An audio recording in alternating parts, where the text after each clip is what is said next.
On le sait, quand on est dans les ventes, on veut vendre plus. On veut faire plus de ventes, que ce soit pour des raisons identitaires, que ce soit pour des raisons monétaires, mais on veut faire plus de ventes. Puis, à cause de ça, on est toujours à la recherche quand même de hacks, des affaires qui vont nous permettre d'aller accéder à plus de ventes plus rapidement, plus facilement. Et la réalité, si ça fait longtemps que tu es dans le domaine des ventes, bien, tu le sais, il n'y a pas 1000 choses qui peuvent être réellement considérées comme des hacks, des twists qui vont te permettre d'aller plus vite. Puis, si tu es nouveau dans les ventes, bien là, tu viens de l'entendre, il n'y en a pas 1000, fait que ça va peut-être réduire ton spectrum de recherche de hacks, mais il y a des choses, par contre, qui peuvent être considérées, à mon avis, à moi, comme des hacks qui vont te permettre d'avoir un levier monstre sur tes rencontres puis les interactions que tu avais auparavant quand tu mets ça en application. Et aujourd'hui, je suis ici justement pour te partager un d'entre eux. Selon moi, le plus gros levier que tu peux mettre en place, la chose qui peut, que tu peux considérer réellement comme un hack si tu fais. Puis, en fait, je te le dis tout de suite, c'est pas une stratégie, c'est pas une tactique, c'est pas une nouvelle question que tu vas devoir faire. En réalité, c'est quelque chose de beaucoup plus profond, un petit peu moins connu réellement, mais que l'idée, c'est que tu dois créer ça, créer cet environnement-là que je vais te parler aujourd'hui et tu dois l'entretenir tout au long de l'appel.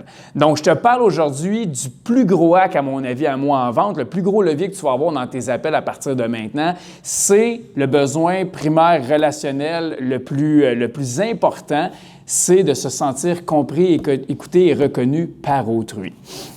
Donc, pourquoi est-ce que c'est important de créer un environnement où est-ce que les gens se sentent compris, écoutés et reconnus par autrui, donc par vous finalement dans un appel de vente? C'est très simple parce que je l'ai dit, c'est le besoin relationnel primaire. Donc, en fait, à la base de toute relation, ce que ça veut dire, là, c'est qu'à la base de toute relation, pour être en relation avec un individu, que ce soit personnel, interpersonnel ou professionnel, tu dois te sentir compris, écouté et reconnu par cet individu-là.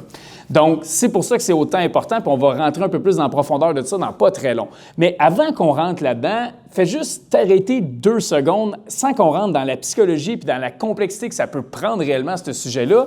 Rappelle-toi juste à quel point est-ce que c'est cool quand un individu dans ton entourage, prenons juste un pur inconnu, OK, te pose des questions sincères, remplies de curiosité par rapport à ta propre situation. Donc, quelqu'un s'intéresse réellement à toi. Rappelle-toi à quel point c'est cool, comment est-ce que tu aimes ça dans une interaction avec un individu comme ça, à quel point tu les trouves intéressants, à quel point tu les trouves vraiment nice finalement, puis que tu as juste des bons mots pour ces individus-là. Hein? On se sent bien quand on est avec ces gens-là. Puis rappelle-toi, même chose, quand tu rencontres encore une fois, exemple, un pur inconnu, comment est-ce que quand tu es dans un environnement où est-ce que tu te sens pas vraiment compris, écouté par cette nouvelle personne-là, à quel point que tu n'aimes pas l'interaction, que tu as envie de partir, que c'est lourd à porter, que tu n'aimes peut-être même pas l'individu en soi réellement. Donc, rappelle-toi comment est-ce que c'est beaucoup plus lourd. Fait que déjà en partant, comme sans qu'on rentre dans la complexité de la psychologie derrière tout ça, puis on va rentrer dedans dans 2 minutes, comme on peut déjà se rendre compte de ça facilement. Quelqu'un qui nous amène à être compris, écouté dans l'interaction qu'on a, peu importe laquelle, professionnelle, personnelle, interpersonnelle,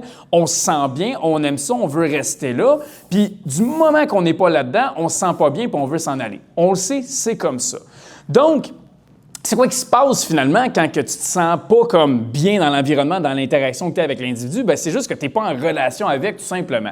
Puis, la réalité, c'est que c'est hyper important en vente, les relations. Vous le savez, on parle de ça, on parle dans les cours de vente, comment bâtir des relations, entretenir des relations, développer des relations. Mais est-ce qu'on comprend réellement comment développer une relation?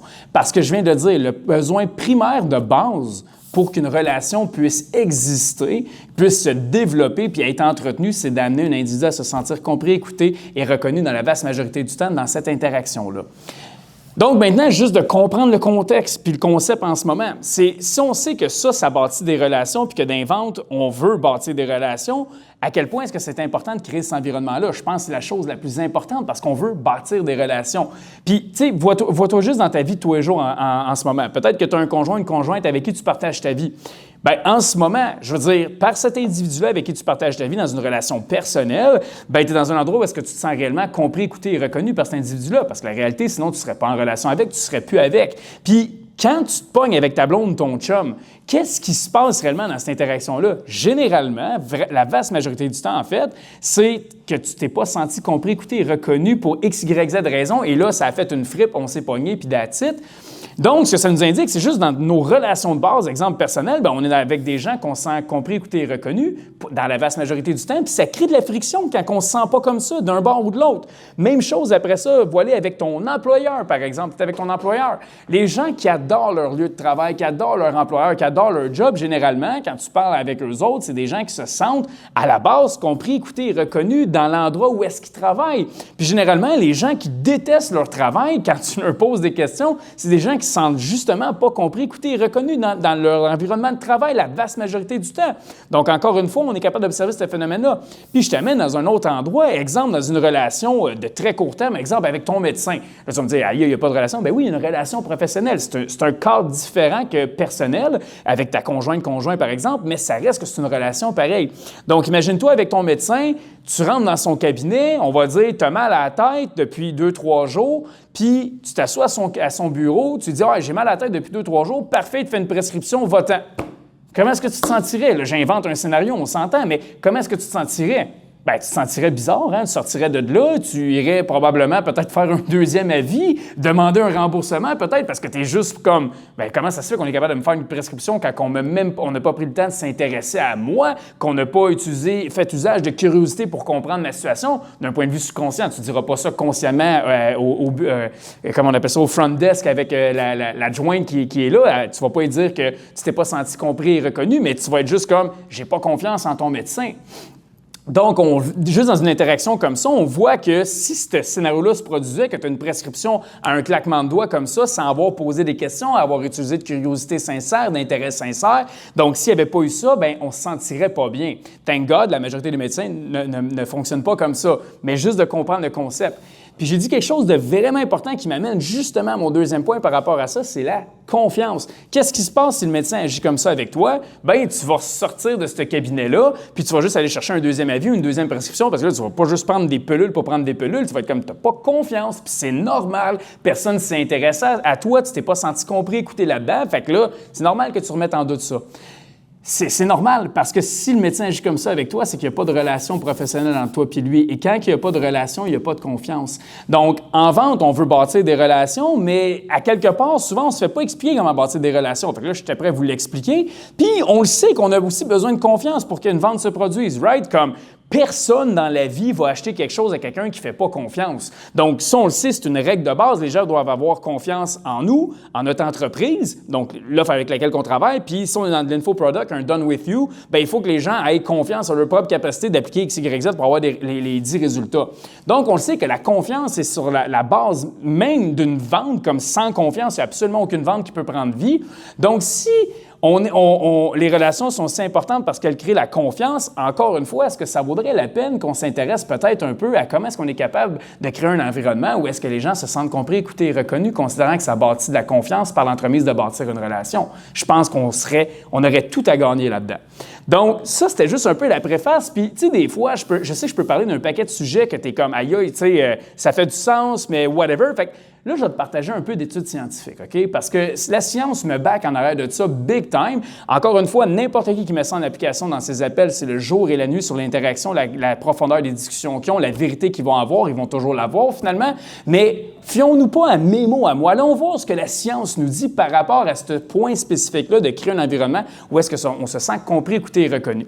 Premièrement, je veux vous partager, moi, une des statistiques dans les études que j'ai pu lire par rapport à tout ça, qui m'a vraiment frappé fortement, puis peut-être que ça va le faire pour vous autres aussi, mais le consensus dans les études scientifiques, c'est qu'environ 25 à 30 de la population globale sur la planète Terre, donc toute la population de la planète, donc 25 à 30 de ces gens-là sont dans un état clinique de dépression silencieuse ou de troubles subcliniques apparents à la dépression. 25 à 30 mettons ça à 30 à faire un chiffron. Fait que ça veut dire 3 personnes sur 10 avec qui vous parlez sont dans cet état-là. Mais c'est pas là où est-ce que ça devient le plus intéressant. C'est comme, OK, parfait, c'est quoi ça fait pour moi les gens en dépression ou whatever? Parce qu'en fait, les dépressions cliniques, on parle environ, je pense, c'est 5-6 fait que tout le reste, c'est ce qui est les troubles subcliniques ou les dépressions silencieuses, finalement. Fait que c'est plus là la majorité de la stat, si tu voulais un peu le spectrum complet. Mais dans le fond, ce que je voulais dire, c'est que dans ces mêmes études-là, ils ont aussi creusé pour comprendre la cause des états dépressifs qu'on est après parler là. Et saviez-vous, c'est quoi qui est ressorti en arrière de ces études-là? Moi, ça me flabbergasté. C'est super simple. Ils se sont rendus compte, puis le mot d'ordre dans les études, c'est que les gens vivent un sentiment qu'ils ne se sentent pas compris, écoutés et reconnus dans leur quotidien, dans tout ce qu'ils font dans leur vie. Donc, C'est quand même assez fou, là. Les gens ne se sentent pas comme ça dans leur vie en général. Il y en a qui vivent la dépression, des troubles vraiment quand même sévères de ça.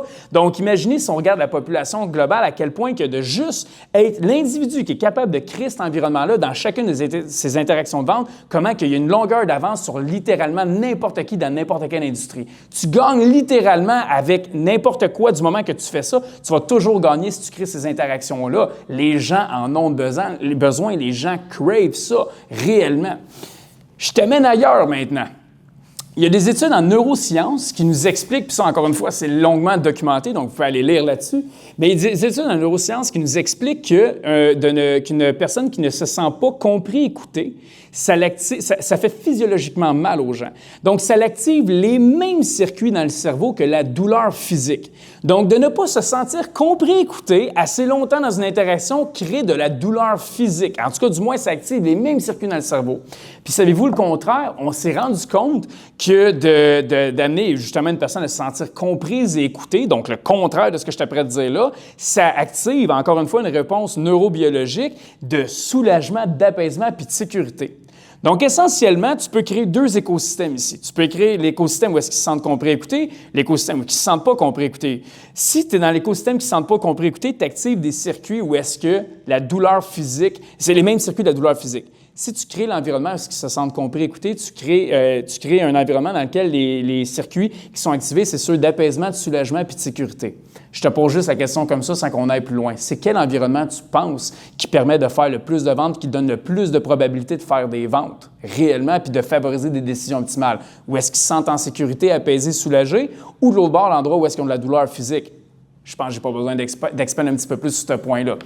Puis je t'amène ailleurs encore une fois. Il y a une étude dans le Psychology Today qui suggère que se sentir compris et écouté, c'est encore plus important que le sentiment de se sentir aimé. C'est plus important se sentir compris, écouté que de se sentir aimé. Je sais pas pour vous, mais c'est assez intense. Puis là, pourquoi que c'est plus important de se sentir écouté qu'aimé? C'est que le sentiment de se sentir aimé, ça a un lien étroit avec les sentiments de séparation puis d'aliénation. Donc, c'est pour ça, mais ça reste que c'est plus important, c'est primaire. Puis je sais que dans les ventes, on nous enseigne à se faire aimer, puis tu sais, qu'on soit dans une interaction comme ça où on devient quasiment les meilleurs amis, comme plus qu'on est chum avec le client, mieux ça va aller. Mais là, je t'amène à la réflexion. Si la science nous dit que c'est plus important pour un individu de se sentir compris, écouté, plutôt que de se sentir aimé, est-ce que réellement jouer la facette d'être son meilleur ami puis d'être dans cette interaction-là puis essayer de se faire aimer à tout prix, est-ce que c'est la meilleure manière pour bâtir une relation alors que de créer un environnement où est-ce qu'ils se sentent compris, écoutés, créer une relation? Donc, je t'amène à la réflexion. Tu veux-tu être un meilleur ami pour ton client ou être un professionnel de la vente pour ton client qui crée le bon environnement pour eux? Donc, encore une fois, ça apporte à réflexion vraiment les comportements qu'on adopte dans nos appels. Donc, pourquoi c'est si important finalement? Puis j'aurais pu continuer avec des dizaines et des dizaines d'études comme ça, mais c'était juste pour vous faire une tête à quel point c'est ultra important ça en ce moment. Mais pourquoi est-ce que c'est important? Parce que ça génère un paquet de comportements que tu ne veux pas avoir dans tes interactions de vente lorsque les gens ne se sentent pas compris, écoutés. Je vais t'en nommer juste quelques-uns.